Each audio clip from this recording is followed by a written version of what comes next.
I'm very happy to be here, and I'm really proud of this group of executives who've worked together, as Angela said, from the very beginning. We have been focused on this because we all share this common concern for the well-being of our residents and trying to figure out what is the best path forward that ensures the maximum amount of safety for the people we represent. As the largest county in the state with over 1 million residents, as well as the second largest jurisdiction in the DC metropolitan area, we've been happy to work with the leadership throughout the state and the region together.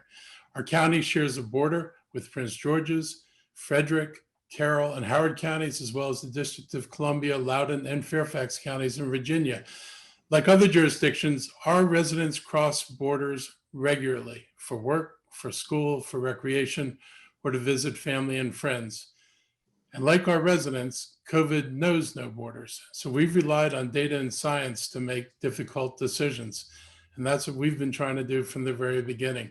We've put tens of millions of dollars into support for businesses and residents to manage the damage this virus is doing to our communities.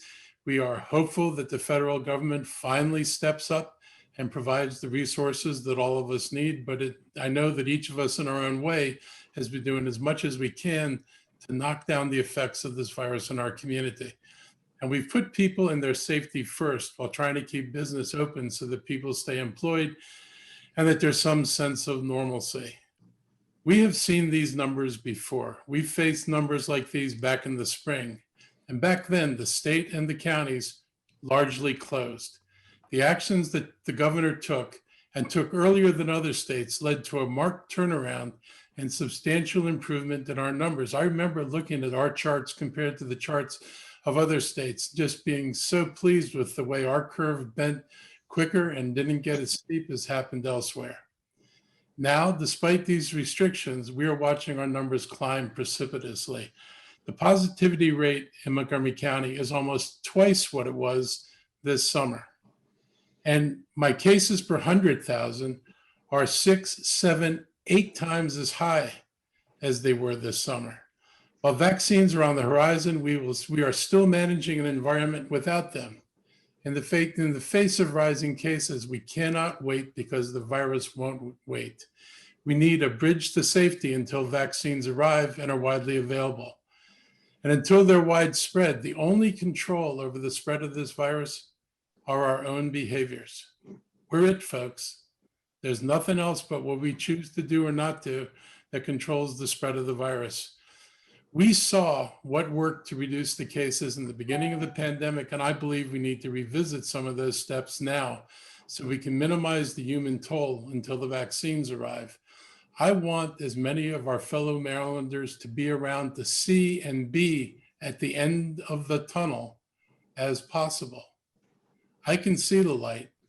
I want everybody who sees the light to be able to get out of this tunnel and into daylight again. So we've concluded we cannot stop now. Today, I sent over to the council new steps in the fight against COVID, which if the council approves, will go into effect next Tuesday at 5 p.m.